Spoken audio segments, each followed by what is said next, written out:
Isang mapagpalang araw po sa lahat. Babasahin ko ngayon ay Genesis chapter 5. Ang title, ang lahi ni Adan. Ito ang aklat ng lahi ni Adan. Nang likhain ng Diyos ang tao, ginawa niya itong kalarawan niya. Lumikha siya ng isang lalaki at isang babae, at matapos pagpalain, sila'y tinawag niyang tao. Si Adan ay 130 taon nang maging anak niya si Seth. Nabuhay pa siya ng 800 taon at nagkaroon pa ng mga anak na lalaki at babae bago namatay sa gulang na 930 years. Si Seth ay 105 taon nang maging anak si Enos. Nabuhay pa siya ng 807 na taon at nagkaroon din ng ibang mga anak. Siya ay namatay sa gulang na 912 na taon. 90 taon naman si Enos na maging anak niya si Kainan. Nabuhay pa siya ng 815 na taon at nagkaroon din ng ibang mga anak. Namatay siya sa gulang na 905 na taon. Si Kainan naman ay 70 taon nang maging anak si Mahalalel. Nabuhay pa siya ng 840 years at nagkaroon din ng ibang mga anak. Siya ay namatay sa gulang ng 910 na taon. 65 taon si Mahalalel nang maging anak si Jared.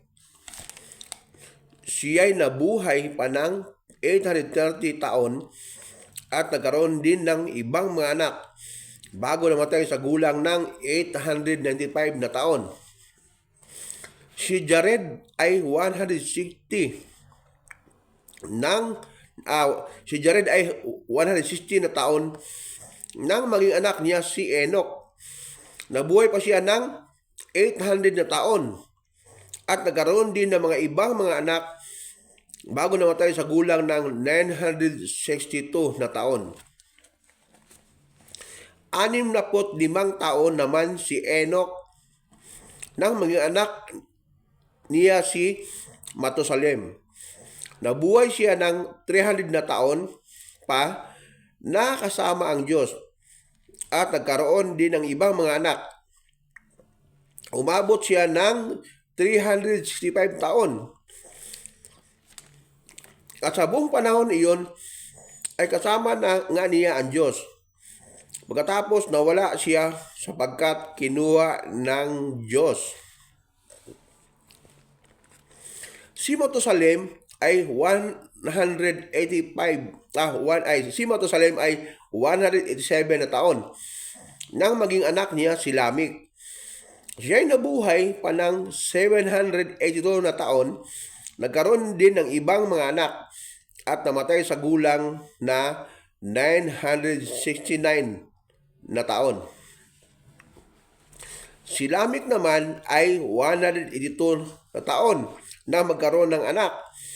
Sinabi niya, mula sa lupang ito, sa sinumpa ni Yahweh, ipinanganak ang mga lulunas sa lahat ng ating pagpapagal at pagpapakasakit. Kaya't Noe ang ipinangalan niya sa kaniyang anak.